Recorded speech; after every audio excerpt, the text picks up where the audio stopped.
Entre nos cultures, nous sommes ici à L'Houmeau. C'est le 3e édition du salon L'Houmeau et les mots. Et je suis devant le stand d'Éric Bertrand. Et Éric Bertrand nous propose alors tous ses livres, Le Sang d'Océan, Chambre 69, Marée haute, marée basse, Jukebox, tous ces livres dont on a déjà parlé. Et le petit dernier, la nouveauté, Over the Rainbow. Bonjour Éric. Bonjour Thierry. Alors Over the Rainbow, Rimbaud, tu t'aimes bien toi? Rimbaud, c'est une vieille histoire. Pour moi, c'est toujours un personnage que j'ai eu du mal à saisir quand j'étais élève. Puis ensuite, en tant que prof de français, j'ai toujours eu une fascination pour sa poésie et pour l'aventurier qui cachait les poètes. C'est-à-dire que ce qui m'a intéressé dans ce dernier livre, c'est de raconter les aventures de Rimbaud, celui qu'on surnommait Rambo. On se demande si Rambo, c'est un peu un nom hérité de Rimbaud. En tout cas, cet homme qui est parti de son petit Charleville-Mézières dans l'Est et qui a fini en Éthiopie, du côté de l'Abyssinie. Donc c'est cette histoire-là, semée de plein de mésaventures que je raconte, tout en essayant de le raconter à travers le regard d'une femme qu'il aime. Ça, c'est la part fictive. Je raconte l'histoire de Jeanne-Marie, j'ai choisi son nom à partir d'un poème qui s'appelle Les mains de Jeanne-Marie, qui est un poème de Rimbaud. Donc j'ai imaginé cette femme qui aurait été séduite par le jeune Rimbaud, qui était turbulent à 15 ans. Cette jeune femme avait 17 ans et elle a découvert l'amour avec cet Arthur, suite à quoi, bien sûr, il l'a laissé tomber. Et toute l'histoire, c'est Jeanne-Marie essaye de suivre à la trace son amant à travers son amitié avec Isabelle et Vitalie, qui sont les deux sœurs de Rimbaud. Donc grâce à cette amitié, elle parvient à nous donner des nouvelles de cet Arthur qui est toujours en voyage et qui surprend par ses aventures qui l'emmènent d'abord en Europe, du côté de la Suède, du côté de la Russie même. On a du mal à imaginer à quel point ce jeune homme, avec les moyens du bord de l'époque, a pu voyager si loin.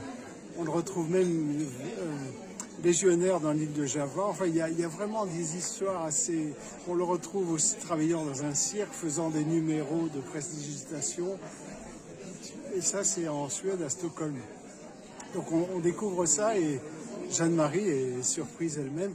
Et ce qui est intéressant, c'est que j'ai imaginé ce récit à l'intérieur d'un autre cadre qui est celui de Charleville contemporain, au moment du Cabaret Vert, qui est un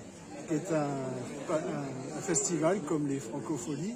Le Cabaret Vert où deux jeunes filles qui ont 17 ans sont un petit peu on va dire LGBT, et elles ont un rapport à la société aussi particulier et elles découvrent le journal de leur ancêtre qui s'appelle Jeanne-Marie, et à travers cette ancêtre, elles découvrent une femme exceptionnelle qui est en avance sur son temps, qui a aimé Arthur, et puis elles-mêmes se mettent à découvrir Arthur dans le cadre de ce festival du Cabaret Vert, qui est le titre d'un poème d'Arthur.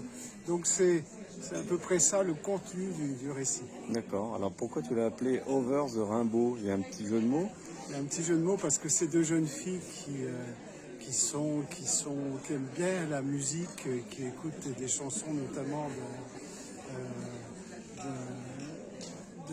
je ne sais plus le nom de celui qui chante Over the Rainbow, mais parmi les chansons qu'elles écoutent, il y a cette chanson Over the Rainbow qui fait écho à quelque chose qu'elles découvrent dans le livre de leur ancêtre.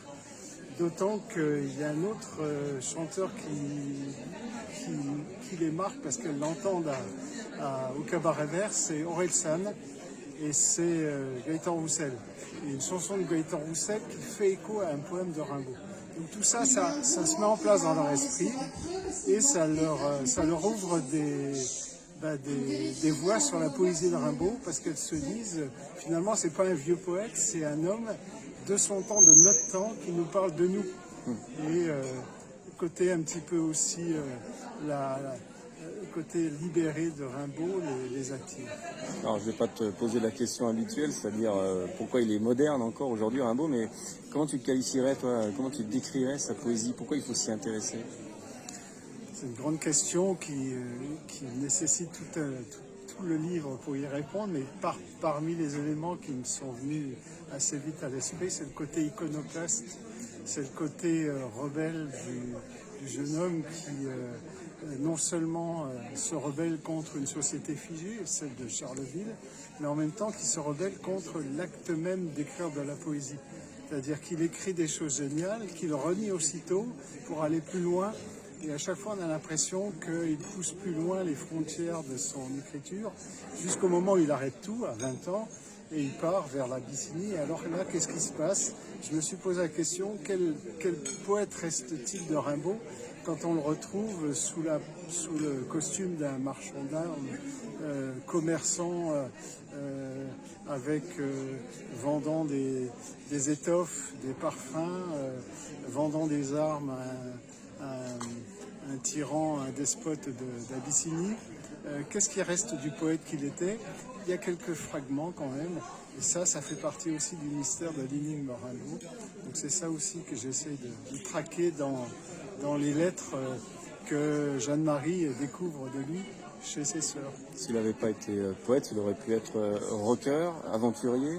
Oui, je pense d'ailleurs, quand je suis allé à Charleville, au moment du cabaret vert, les affiches qui présentent Rimbaud le présentent sous des traits très punk, très rocker. C'est quelqu'un qui aurait scandalisé, et je pense qu'il aurait été copain avec Gainsbourg, autre figure qui m'a beaucoup interpellé. Alors on va finir, tu vas nous montrer le livre.